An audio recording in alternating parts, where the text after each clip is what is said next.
Hey there, church family. I want to say I'm so excited that you decided to take the After God's Heart prayer journey. We're about to begin week 2, and week 1 was a great starting point. We'll talk a little bit about that, but I want to also give you some guidance as we begin week 2. I expect that by this time, you will have started having some significant experiences or encounters with God, and you're more likely to have those as you make this daily habit of making space for God. So I want to encourage you, stick with it, make a daily habit of a certain time, a certain place to be with God. Prayer is your connection point to God. When you align your heart with the heart of God, that's what prayer is all about. It's also the difference between the best that you can do for God and what God can do for you. That's what prayer is about. It's the difference between you fighting for God and God fighting for you. Last week, we began the journey after God's heart, just like King David in the Bible.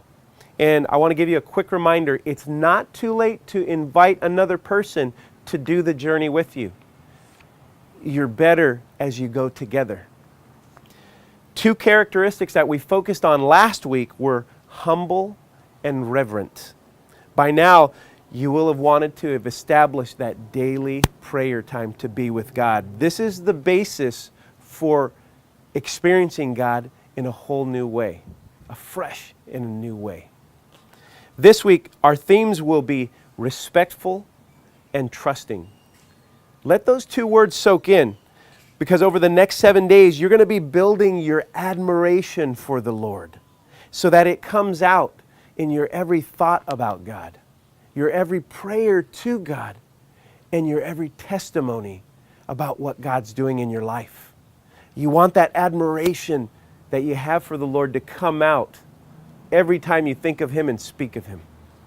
Someone once said, "You show me the size of your dream, and I'll show you the size of your God."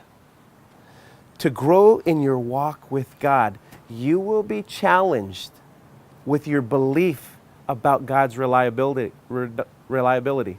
Ask yourself, how reliable do I think that God is to keep His promises, to do what He said He's going to do? After all, that's the only reason why you would trust God to dream big. Pray like it all depends on God, but work like it all depends on you. Some of the bravest prayers are the prayers you can barely believe because they seem so impossible. Those prayers that you've prayed 10 times, 20 times, 50 times, 100 times. But it takes a lot of courage to pray it one more time. And that one more time may be when you see the breakthrough that you're hoping for.